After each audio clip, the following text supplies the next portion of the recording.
अस्सलामुअलैकुम दोस्तों, उम्मीद है तव्हां सभु भाई ठीक हूंदो, शाद हूंदो, आबाद हूंदो। इंशाअल्लाह ताला मूंखे उम्मीद है तव्हां सभु भाई ठीक हूंदो, हशाश बशाश हूंदो। गर्मी हली रही है फुल पंहिंजे ज़ोर शोर सां। तो दोस्तों रब्बा कंदो तव्हां कॾहिं बि को ॾुखियो ॾींहुं न ॾिसंदो। तव्हां सभिनी ॿारनि सदके असांजा बि रब साईं गम परेशान दूर कंदो।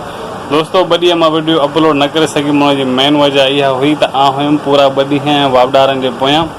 वापडारनि जूं मनमस्तियूं कॾहिं बि ख़तमु कोन थींदियूं, इहो मूंखे तजुर्बो सुठे तरीक़े सां थी वियो। त दोस्तों त हिन वारे जेके बिल सिर्फ़ु मूं हिकिड़े सां ज़ुल्म न आहे, पूरे पाकिस्तान में ॾिसो त हर माण्हू सां इहो ज़ुल्म आहे त एतिरा बिल। हालांकि दोस्तों मूंखे पंहिंजो सोलर प्लांट बि लॻियल आहे, पर पोइ बि 11,000 रुपया बिल हिकिड़े घर जो। असांजी नंढी फैमिली आहे ऐं तक़रीबन मुंहिंजो सिस्टम हलंदो आहे सोलर ते। इहा ॻाल्हि अगरि मां वापडारनि खे कयां थो, हो मञण जे लाइ बिल्कुलु बि तयारु कोन्हनि त उहा सोलर असां वटि बि आहे, तव्हां बिजली हलायो था।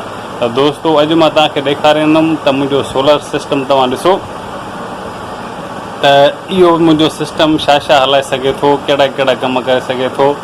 ऐं उन खां पोइ तव्हां फ़ैसिलो कजो त मां ग़लति आहियां या वापडा वारा। त दोस्तों वीडियो एंड ताईं ॾिसिजो, वीडियो सुठो लॻे तव्हां लाइक कमेंट्स बि लाज़मी कजो। नवां दोस्तनि खे रिक्वेस्ट आहे त तव्हां मुंहिंजे चैनल खे बि सब्सक्राइब लाज़मी कजो। त दोस्तों मां सभ खां पहिरियों मां तव्हांखे ॾेखारियां थो, तव्हां मुंहिंजो इहो सिस्टम ॾिसो।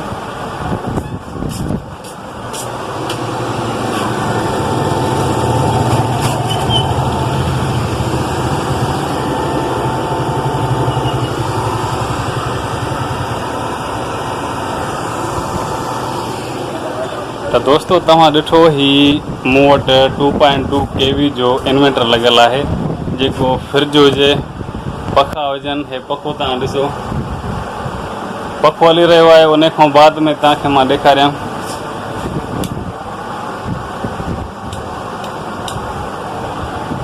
सेवर हली रहियो आहे। 2 बैटरियूं आहिनि, प्लस में राति जो पखो ऐं प्लस में हलंदो आहे बतियूं।